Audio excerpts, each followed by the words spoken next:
नमस्कार, यो हो समाचारमा स्वागत छ। म दिपेश घिमिरे। म शशि नेपाल। सुरु गरौँ अहिलेसम्मका प्रमुख समाचारबाट।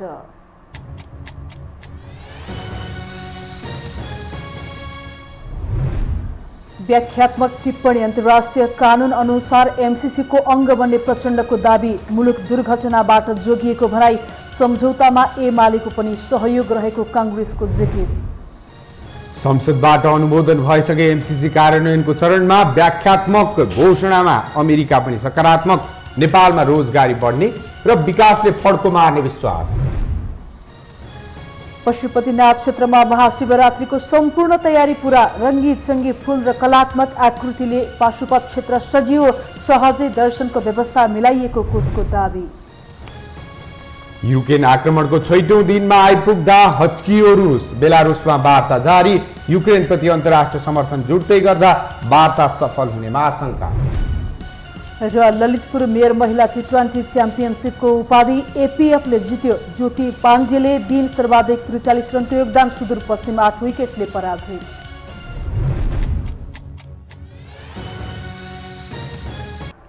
अब समाचार विस्तारमा। सत्तारूढ नेकपा माओवादी केन्द्रका अध्यक्ष पुष्पकमल दाहाल प्रचण्डले एमसीसी सम्झौता संसदबाट अनुमोदन भएसँगै मुलुक दुर्घटनाबाट जोगिएको बताउनु भएको छ।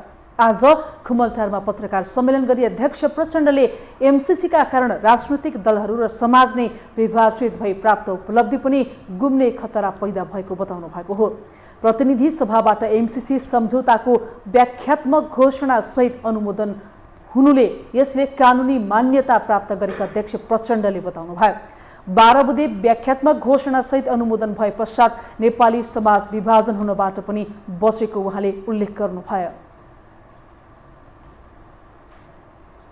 नेपाली समाज विभाजित हुनबाट बचेको छ र विकास निर्माणको निम्ति आएको परियोजनालाई हामीले हिजो 12 बुँदे जो चाहिँ घोषणा गरेका छौँ त्यसले चाहिँ आर्थिक परियोजनाको रूपमा विकासलाई पनि निकास दिएको छ। हाम्रो राष्ट्रिय सार्वभौमिकता, हाम्रो भौगोलिक अखण्डता, हाम्रो असंलग्न नीति, हाम्रो संविधान, हाम्रो कानुन, हाम्रो सेक्युरिटी सिस्टमलाई पनि राम्रैसँग हाम्रो स्वतन्त्र अडान चाहिँ हिजोबाट स्थापित भएको छ। अध्यक्ष प्रचण्डले एमसीसीका विषयमा राष्ट्रिय सहमति जुटाउनका लागि आफूले पटक पटक प्रयास गरेको भए पनि सफल हुन नसकेको बताउनु भयो। प्रमुख प्रतिपक्ष दल नेकपा एमालेका कारण एमसीसीमा राष्ट्रिय सहमति कायम गर्न नसकिएको उहाँले आरोप लगाउनु भयो। अगाडि बढाउने टुङ्गोमा लैजाउँ भनेर मेरो सुझाव चाहिँ मैले पटक पटक प्रधानमन्त्रीलाई दिएँ र त्यति बेला राष्ट्रिय सहमति बनाउने उद्देश्यले नै प्रधानमन्त्रीजी बालकोट गएर पनि यसमा तपाईँले मद्दत गर्नु पर्यो पनि भन्नुभयो। खास गरी एमाले केपी ओलीजीको सदन नखुली हुँदैन, चाहिँ सांसद नहटाइ हुँदैन, सभामुख नहटाइ हुँदैन भन्ने एकहोरो रटले गर्दा यो समस्या सहज ढङ्गले समाधान हुने देखिएन। उहाँले एमसीसी को विषय ठिक ढङ्गले समाधान गर्न नसकेको भए शान्ति सम्झौता समेत दुर्घटनामा पर्ने खतरा रहेको औँल्याउनु भयो। अध्यक्ष प्रचण्डले एमसीसी अनुमोदनको विषयलाई लिएर पार्टीभित्र विमति रहेको स्वीकार गर्नुभयो। सत्तारूढ प्रमुख घटक नेपाली कांग्रेसका प्रवक्ता डाक्टर प्रकाश शरण महतले एमसीसी सम्झौता संसदबाट अनुमोदन गराउन नेकपा एमालेको पनि सहयोग रहेको दावी गर्नुभएको छ। सोमबार पार्टी केन्द्रीय कार्यालय सानेपामा पत्रकार सम्मेलन गरी प्रवक्ता महतले राजनीतिक कारणले सो सम्झौता संसदबाट अनुमोदन गराउन प्रमुख प्रतिपक्ष एमालेले औपचारिक रूपमा सहभागिता नजनाए पनि अनौपचारिक रूपमा सहयोग गरेको बताउनु भएको हो। उहाँले एमसीसी बारे सकारात्मक दृष्टिकोण राखी संसदबाट पारित गराउन अनौपचारिक ढङ्गले भए पनि सहयोग गरेको भन्दै एमालेलाई धन्यवाद समेत दिनुभयो। संसदले पारित गर्यो, त्यसमा विपक्षी दलको प्राविधिक कारण उहाँहरूको अन्य मुद्दाका कारणले औपचारिक सहभागिता नभए तापनि उहाँहरूको पनि यसमा सहयोग रह्यो भन्ने हामीले बुझेका छौँ। प्रवक्ता महतले एमसीसी सम्झौता पारित गराउन सबै दलको सहयोग रहेसँगै सो बारे जनस्तरमा उठेका भ्रमहरूको पनि निवारण भएको विश्वास व्यक्त गर्नुभयो। अब बाँकी समाचार। संसदबाट अनुमोदन भएसँगै अमेरिकी सहयोग परियोजना मिलेनियम च्यालेन्ज कर्पोरेसन एमसीसी कार्यान्वयनको चरणमा अघि बढेको छ। व्याख्यात्मक घोषणासहित संसदबाट अनुमोदन भए पनि त्यसलाई अमेरिकाले पनि स्वागत गरेको छ भने अपेक्षित विरोध सुनिएको छैन। यता माओवादी केन्द्र र काङ्ग्रेसले एमसीसी पास गर्नुका कारणबारे प्रष्टीकरण दिएका छन् भने एमालेको बोली बन्द भएको छ। एक रिपोर्ट। आइतबारको संसद बैठकबाट व्याख्यात्मक घोषणासहित एमसीसी सम्झौता अनुमोदन भएपछि कार्यान्वयनको दिशामा अघि बढेको छ, जसको अमेरिकाले समेत स्वागत गरेको छ। अमेरिकी दूतावासले विज्ञप्ति जारी गर्दै एमसीसी अनुमोदन गर्ने या नगर्ने भन्ने विषय सार्वभौम लोकतान्त्रिक राष्ट्रका रूपमा सधैँ नेपाल सरकारको हातमा रहेको बताउँदै यो निर्णयले नेपाली जनताका लागि थप रोजगारीको सिर्जना हुने, विद्युत सेवाको आपूर्तिमा वृद्धि हुने र ढुवानीको खर्च घट्ने विश्वास व्यक्त गरेको छ। व्याख्यात्मक घोषणा अमेरिकाले नस्वीकारे सम्झौता खारेज हुने घोषणाको खाका तयार गर्नेहरूले बताइरहँदा दूतावासको पछिल्लो खुसियालीलाई घोषणाको स्वीकारोक्तिका रूपमा समेत बुझिएको छ। यद्यपि यसअघि नै अमेरिकाले ग्रिन सिग्नल दिएपछि नै सत्ता घटकहरू घोषणाको बाटोमा अघि बढेको विश्लेषण समेत हुँदै आएको छ। एमसीसीका विषयमा विमति राख्ने सत्ता घटक नेकपा माओवादी केन्द्रका अध्यक्ष पुष्पकमल दाहाल प्रचण्डले समेत भियाना सन्धि अनुसार पनि प्रतिनिधि सभाबाट घोषणा गरिएको अर्को पक्षले स्वीकार्नुपर्ने देखिएकाले आफूले सहमति जनाएको भन्दै प्रष्टीकरण दिएका छन्। एमसीसी सम्झौता अनुमोदन महाकाली सन्धि जस्तो नरहेको बताएका उनले यसबारे काठमाडौँ स्थित अमेरिकी दूतावासलाई पनि जानकारी दिएर अनुमोदन गरिएको प्रश्न पारेका छन्। उनले यो आफ्नो कदमलाई गठबन्धन विघटन हुनेदेखि सरकार परिवर्तनसम्मको खेल र संविधान नै डिरेल हुने अवस्थाबाट जोगाउन गरिएको निर्णयका रूपमा समेत अर्थ्याएका छन्। यो विषयलाई हामीले ठिक ढङ्गले ह्यान्डल गरिएन भने शान्ति सम्झौता पनि दुर्घटनामा पर्ने चित्र देखेँ मैले। संविधान त डिरेल हुने खतरा। यो गठबन्धन टुट्यो भने सरकार एउटा थियो, अर्को आयो मात्रै हुने देखिएन। धेरै चिज उल्टिने खतरा देखियो। नेपालको त सार्वभौम प्रतिनिधि सभाले त्यो सम्झौता र यो घोषणालाई एकैचोटि पास गरेको छ नि, दुईटा अलग अलग प्रस्ताव बनाएर होइन। त्यहाँ यो त अभिन्न अङ्ग बनि नै सक्यो। यो बनाउन मद्दत गर्ने सबैलाई मैले हृदयदेखि धन्यवाद भने। हुन त बाहिर अपव्याख्या भए जस्तो अवस्था आए सम्झौता अनुमोदनमा सहयोग गर्ने सांसदका नाताले आफूलाई नाकढुङ्गा कटाउन कङ्ग्रेस महामन्त्री गगन थापाले चुनौती नै दिइसकेका छन्। त्यसमा पनि कट्टर विरोधी देखिएकाहरूकै युटर्नले सकारात्मक वातावरण सिर्जना गर्दै लगेको छ। सत्तारूढ प्रमुख घटक नेपाली कङ्ग्रेसले एमसीसी सम्झौता अनुमोदनमा एमालेको पनि सहयोग रहेको दावी गरेको छ। कङ्ग्रेसले एमसीसी बारे सकारात्मक दृष्टिकोण राखी संसदबाट पारित गराउन अनौपचारिक ढङ्गले भए पनि सहयोग गरेको भन्दै एमालेलाई धन्यवाद समेत दिएको छ। सम्झौता पारित गराउन सबै दलको सहयोग रहेसँगै सोबारे जनस्तरमा उठेका भ्रमहरूको पनि निवारण भएको कङ्ग्रेसका प्रवक्ता डाक्टर प्रकाश शरण महतले विश्वास व्यक्त गरेका छन्। समग्रमा अपवाद बाहेक सबैको सहयोगबाट संसदले एमसीसी परियोजनालाई जुन पारित गरेको छ, यसले देशमा रहेको भ्रम र अन्योलको माहौललाई समाप्त गरेको छ र जति बाँकी अझै केही भ्रम, अझै अफवाह छन् भने त्यसलाई पनि नेपाली काङ्ग्रेस पार्टीले निरन्तर त्यसलाई चिर्ने कोसिसमा हामी नेपाली काङ्ग्रेस पार्टी लागिरहन्छ। एमसीसी पास हुँदै गर्दा विभाजित जनमत र तातिरहेको सडकको व्यवस्थापनमा प्रश्न उठेकोमा त्यो पनि शान्त देखिएको छ। हप्ता दिनबाट जारी एमसीसी विरुद्धको प्रदर्शनमा आइतबारबाटै कार्यकर्ता पातलिँदै गएका थिए भने सोमबार पनि अपेक्षित अवस्था सिर्जना भएको छैन। एमाले अध्यक्ष केपी शर्मा ओलीले आफ्नो पुरानै अडान लिइरहँदा राष्ट्रिय सहमति कायम नभए पनि एमाले पनि एमसीसीबाट अछुतो रहेको छैन। बरु सदनमा एमसीसी पास हुँदै गर्दा साँच्ची मात्र बसेका कारण प्रष्टीकरणको नैतिकता समेत उसले गुमाएको छ। समग्रमा लामो समयदेखि अनावश्यक गिजोलिएको एमसीसी र त्यसले गिजोलिएको राजनीतिक परिस्थितिमा निकास देखिएको छ भने एमसीसी कार्यान्वयनतर्फ अघि बढेको छ। यो हो टेलिभिजनका लागि क्यामेरामा आशिष तामाङका साथमा कुलचन्द्र विष्ट, काठमाडौँ। प्रतिपक्षी एमालेको विरोध हुँदाहुँदै एमसीसी संसदबाट अनुमोदन भयो। तर देशमा सर्वाधिक चासो र चर्चामा रहेको विषयमा काङ्ग्रेसले आफ्नो अडान प्रमाणित गर्दा एमाले पनि त्यो अवसरबाट वञ्चित भएको छ। अर्थात् प्रमुख प्रतिपक्ष दलले एमसीसी जस्तो विषयमा अनिर्णयको बन्दी बनेको छ। एक रिपोर्ट। सर्वाधिक चासो, चर्चा, आलोचना र विवादका बीच नेपाली कङ्ग्रेसको अडानकै कारण अमेरिकी सहयोग परियोजना मिलेनियम च्यालेन्ज कर्पोरेसन MCC संसदबाट पास भएको छ। आफ्ना चरम असन्तुष्टिका बावजुद पनि सत्ता घटक नेकपा माओवादी र एकीकृत समाजवादी समेत व्याख्यात्मक घोषणाका आडमा MCCको पक्षमा देखिँदा प्रमुख प्रतिपक्षी एमाले भने अझै अलमलमै छ।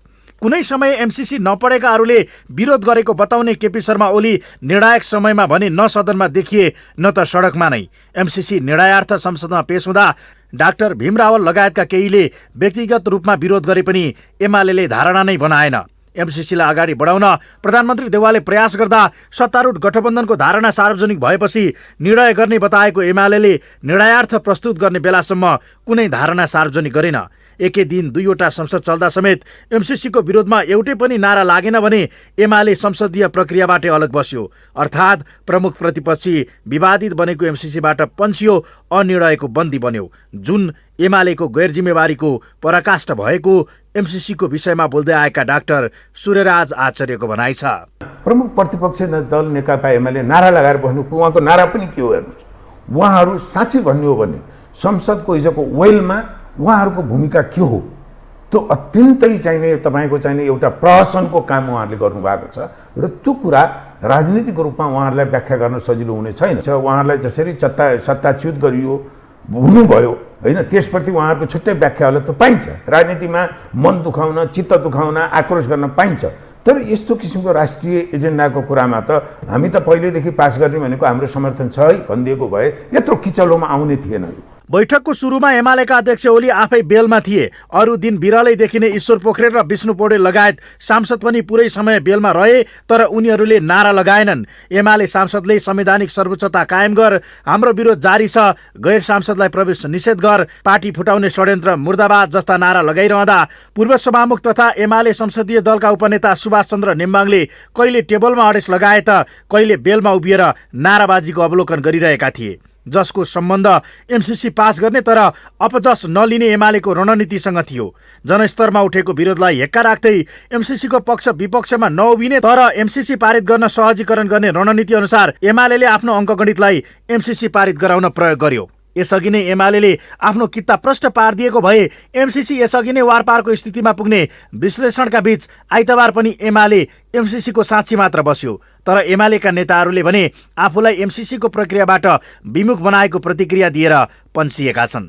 आफूहरू लामो समयदेखि कुनै प्रक्रियामा सहभागी नभएका कारण हुन्छ हुन्न भन्नेमा सामेल हुने अवस्था नभएको बताउँदै उनीहरूले ढोका बन्द गरेर भित्र आऊ भनिएको टिप्पणी गरेका छन्। हामीले संसदमा भाग लिने अवसरै दिएन, किन हामीले MCCको कारणले गर्दा सदन अवरुद्ध गरेको होइन।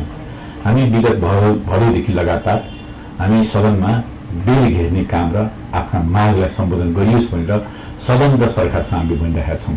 बोले त राष्ट्रिय सरकारसँग सभामुखको त्यसमा पनि हामी संलग्न नभएको, त्यसमा पनि हामी संलग्न नगराएको स्थितिमा अहिले यति बेला आएर हामी संलग्न हुने ठाउँ थिएन। त्यसमा यो सरकारले र यो सभामुखले हामीलाई यो ठाउँमा आएर यो राष्ट्रिय मुद्दा, तपाईँको शब्द यो राष्ट्रिय मुद्दामा बहस गर्ने अवसरै नदिएको कारणले गर्दा हामी मौन त शान्त र आफ्नो सङ्घर्षलाई यथावत राखेर हामी मागलाई यथावत हामी आन्दोलन गऱ्यौँ। यसअघि देउवाले माओवादी केन्द्रका अध्यक्ष पुष्पकमल दाहाल प्रचण्ड र एकीकृत समाजवादीका अध्यक्ष माधव कुमार नेपाललाई गलाउन बालकोट मुभ गरेका थिए, जुन समयमा ओलीले समेत MCCको विषयमा कङ्ग्रेससँग एकमत रहेको बोल्न भ्याए। यद्यपि घटनाक्रमले पनि एमाले MCCको पक्षमा रहेको प्रश्न छ। पछिल्लो समयमा समेत देउवाले उनलाई प्रयोग गरे, फलत एमाले पनि MCC अनुमोदनबाट उसले सोचे जसरी पन्चिन सकेन। अर्कातर्फ निर्णायक समयमा संसदमा मौन बसेपछि MCC विषयमा बोल्ने नैतिकता समेत एमाले गुमाएको छ। यो हो टेलिभिजनका लागि कुलचन्द्र विष्ट, काठमाडौँ। राष्ट्रिय सभाका अध्यक्ष गणेश प्रसाद तिमल सिन्हाले गैर सरकारी संस्थाहरूको कामको अनुगमनमा कडाई गर्न सरकारलाई आग्रह गर्नुभएको छ। आज सिंहदरबारमा आयोजित राष्ट्रिय सभा अन्तर्गतको दिगो विकास तथा सुशासन समितिको बैठकमा बोल्दै अध्यक्ष तिमल सिन्हाले सो कुरा बताउनु भएको हो। उहाँले गैर सरकारी संस्थाहरूको कारण धार्मिक तथा सामाजिक सद्भाव खलबल्याउने काम हुन नदिन पनि सरकार सचेत हुनुपर्ने आवश्यकता औल्याउनु भयो। गैर सरकारी संस्थाहरूले नेपालमा सुशासनको पाठ पढाउने गरेको भए पनि उनीहरू भित्रै भने सो कुरा नपाइएको भन्दै उहाँले असन्तुष्टि समेत व्यक्त गर्नुभयो। अनि निकाय भन्थ्यौँ त्यति बेला, चाहे ती गाविसहरू थिए होला, जीविसहरू थिए होला, सरकारी अरू निकायहरू थिए या विभिन्न सङ्घ संस्था, उनीहरूलाई एकदम त्यो अन्तर्राष्ट्रिय ती दात्री संस्थाहरूका प्रतिनिधिहरूले सुशासनको बारेमा धेरै पढाउने। तर के भने तिनै संस्थाले आफ्नोमा जागिर राखेर एकले अर्कोको तलब थाहा छैन। मैले बुझेँ तपाईँको यो अब कतिपय कुरा यो इन्फर्मल हामी बस्दाखेरि त्यहाँ त धेरै तलब हुन्छ, तपाईँहरू एक आपसमा कति कति पाउनुहुन्छ भन्दा उसले उसलाई नभन्ने, उसलाई नसोध्ने नभन्ने भनेको छ। भने के पारदर्शिता? अरूलाई त्यत्रो सिकाउने आफू हुनुपर्छ कि पर्दैन? अध्यक्ष तिमल सिन्हाले गैर सरकारी संस्थाहरूलाई आफ्नो दायरामा ल्याउन समाज कल्याण परिषद सक्रियतापूर्वक लाग्नुपर्ने पनि बताउनुभयो। हामीसँग समाचार बाँकी नै छन्, अहिलेलाई विश्राम।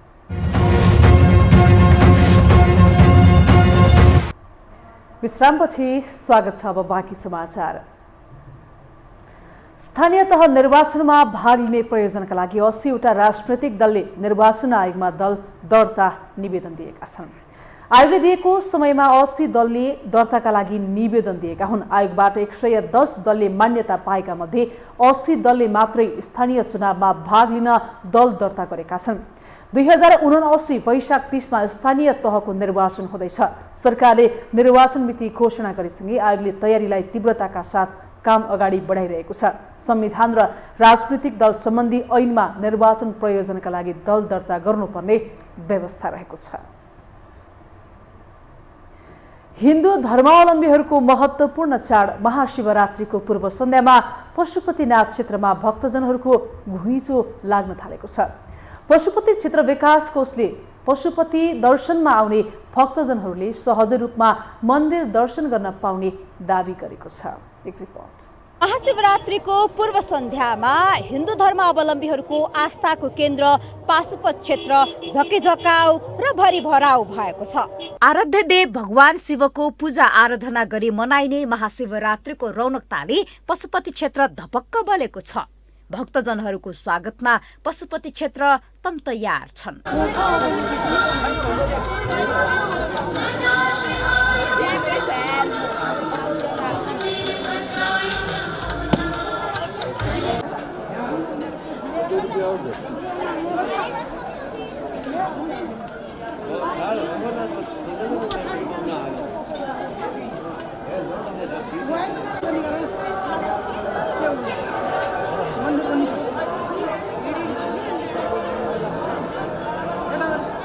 हरेक वर्ष फागुन कृष्ण चतुर्दशीको दिन मनाइने महाशिवरात्रि पर्वका अवसरमा नेपालसँगै भारत लगायत दक्षिण एसियाका विभिन्न मुलुकबाट समेत भक्तजनहरू पशुपति दर्शनमा आउने गर्छन्। शिवरात्रिको अघिल्लो दिन पशुपति क्षेत्रमा भक्तजनहरूको भिड वात्तै बढेको छ।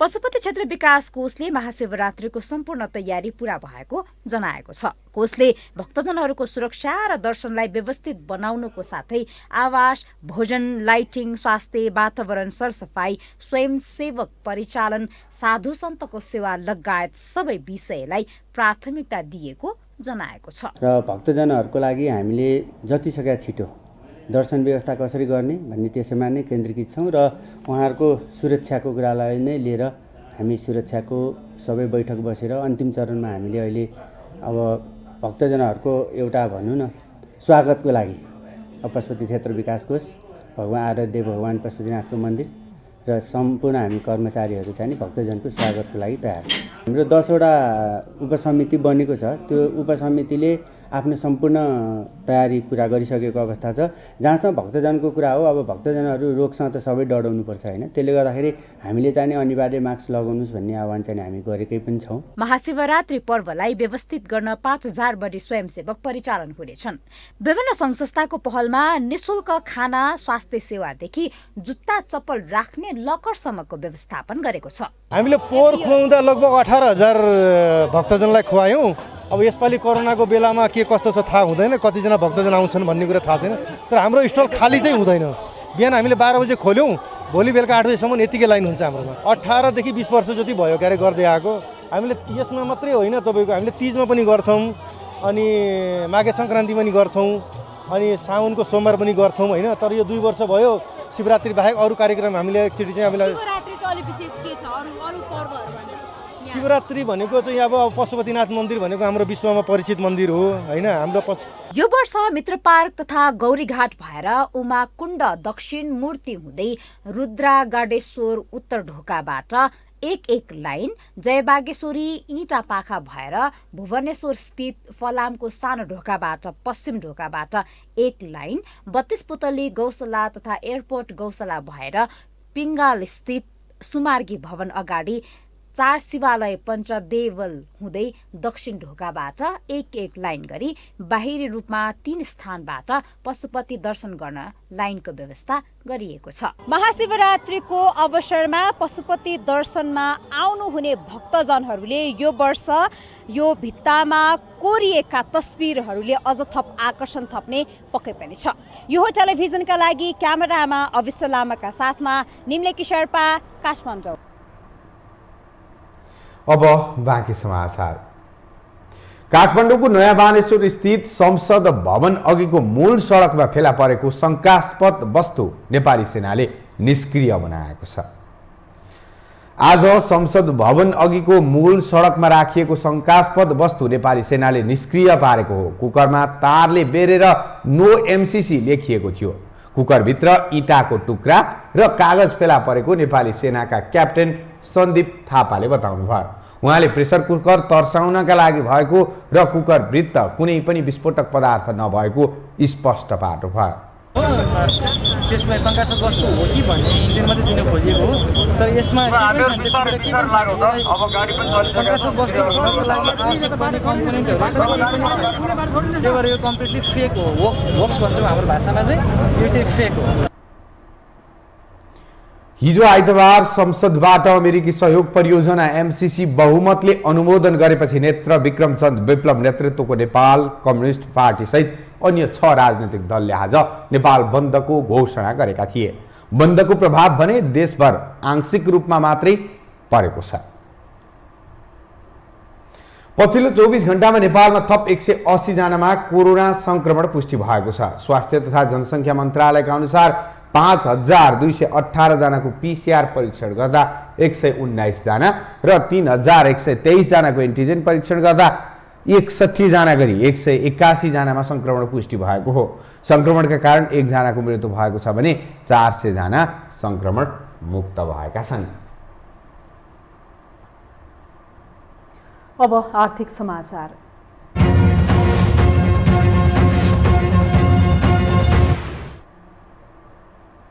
विशेष गरी नेपाल अन्य देशको तुलनामा प्रविधिमा पछि पर्दै आएको छ। त्यसको प्रत्यक्ष असर राजस्व प्रणालीमै देखिएको छ। राजस्व सङ्कलनको पुरानो शैलीका कारण समग्र अर्थतन्त्रलाई नै प्रभाव पारेको विश्लेषण गरिएको छ। एक रिपोर्ट। विगत केही वर्षदेखि राजस्व सङ्कलन र सरकारी खर्च बीच तालमेल हुन नसक्दा नेपालको अर्थतन्त्र नै सङ्कटमा परेको विश्लेषण भइरहेको छ।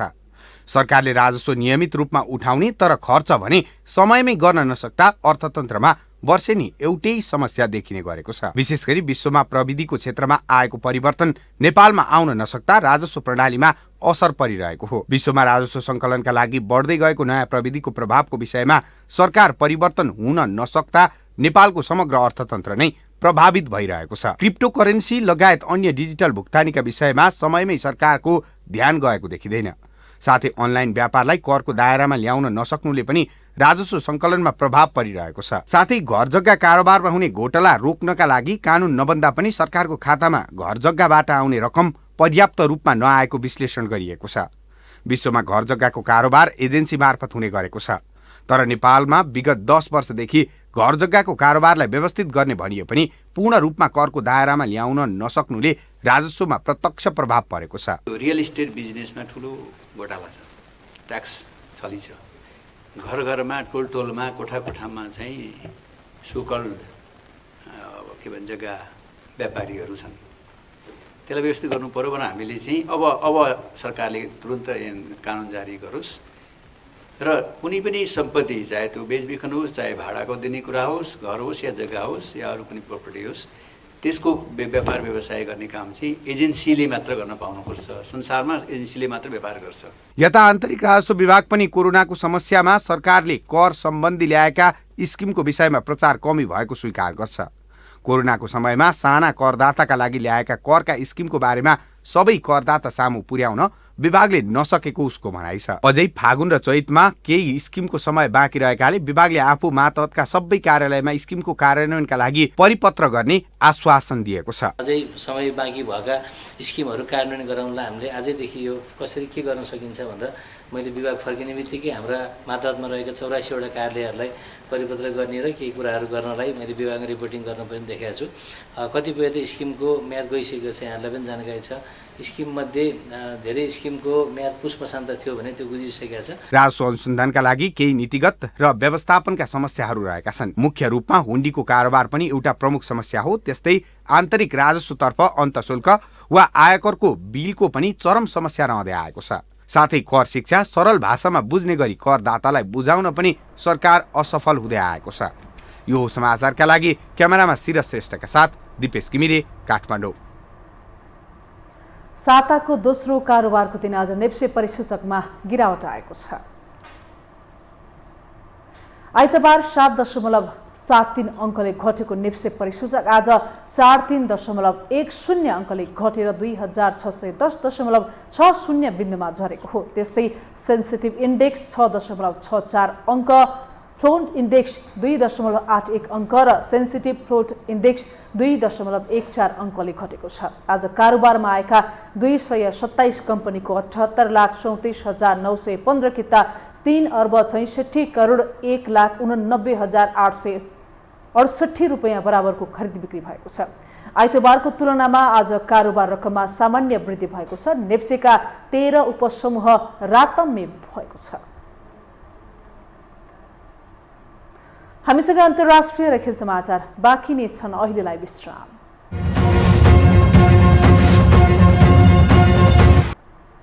विश्रामपछि स्वागत छ। अब पालो अन्तर्राष्ट्रिय समाचारको।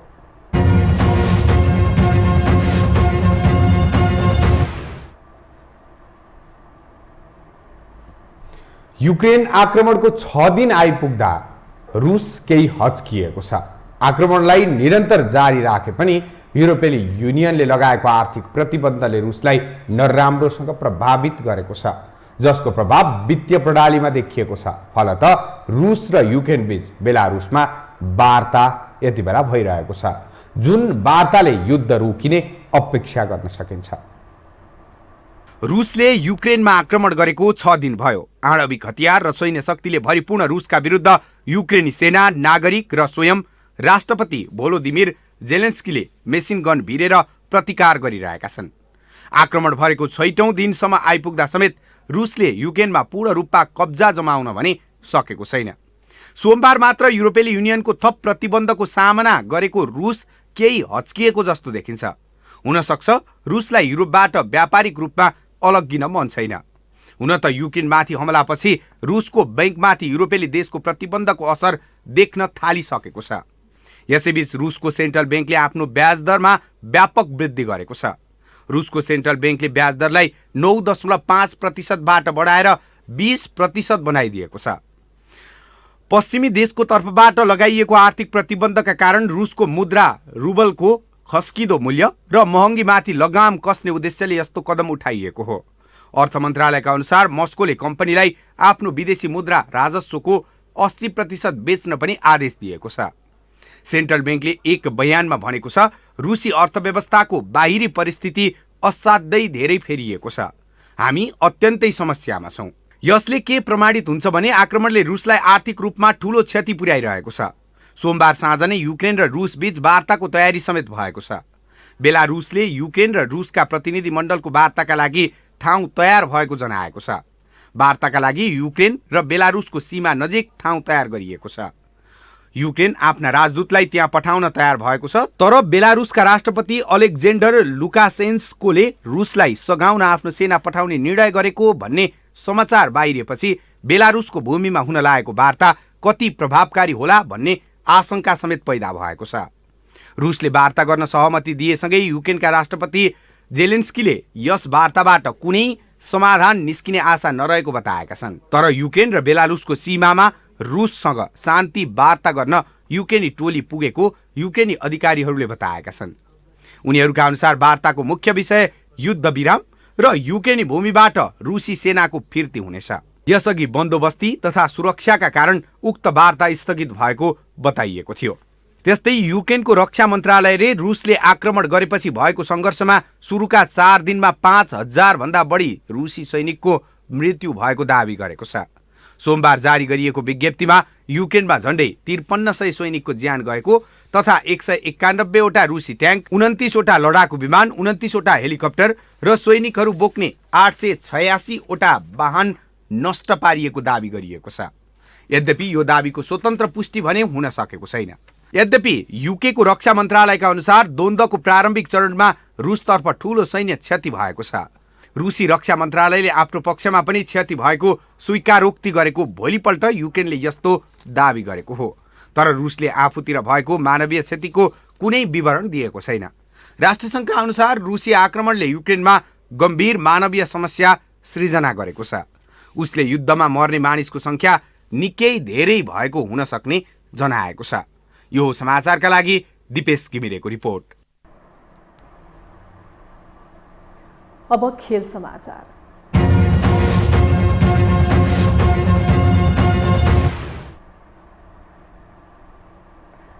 नेपाल एपीएफ क्लबले ललितपुर मेयर महिला टी20 च्याम्पियनसिपको उपाधि जितेको छ।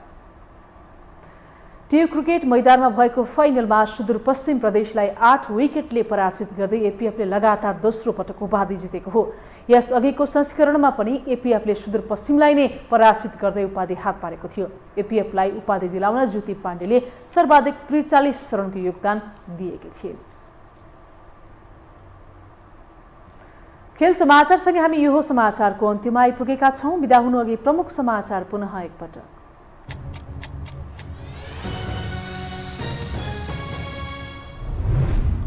व्याख्यात्मक टिप्पणी अन्तर्राष्ट्रिय कानून अनुसार एमसीसीको अङ्ग बन्ने प्रचण्डको दावी। मुलुक दुर्घटनाबाट जोगिएको भनाई सम्झौतामा एमालेको पनि सहयोग रहेको काङ्ग्रेसको जिकिर। संसदबाट अनुमोदन भएसँगै एमसीसी कार्यान्वयनको चरणमा व्याख्यात्मक घोषणामा अमेरिका पनि सकारात्मक। नेपालमा रोजगारी बढ्ने र विकासले फड्को मार्ने विश्वास। पशुपतिनाथ क्षेत्रमा महाशिवरात्रिको सम्पूर्ण तयारी पूरा। रङ्गीचङ्गी फूल र कलात्मक आकृतिले पाशुपत क्षेत्र सजियो। सहजै दर्शनको व्यवस्था मिलाइएको कोषको दावी। युक्रेन आक्रमणको 6औं दिनमा आइपुग्दा हच्कियो रुस। बेलारुसमा वार्ता जारी। युक्रेनप्रति अन्तर्राष्ट्रिय समर्थन जुट्दै गर्दा वार्ता सफल हुनेमा आशंका। र ललितपुर मेयर महिला टी20 च्याम्पियनसिपको उपाधि एपीएफले जित्यो। ज्योति पाण्डेले दिन सर्वाधिक 43 रनको योगदान। सुदूरपश्चिम 8 विकेटले पराजित।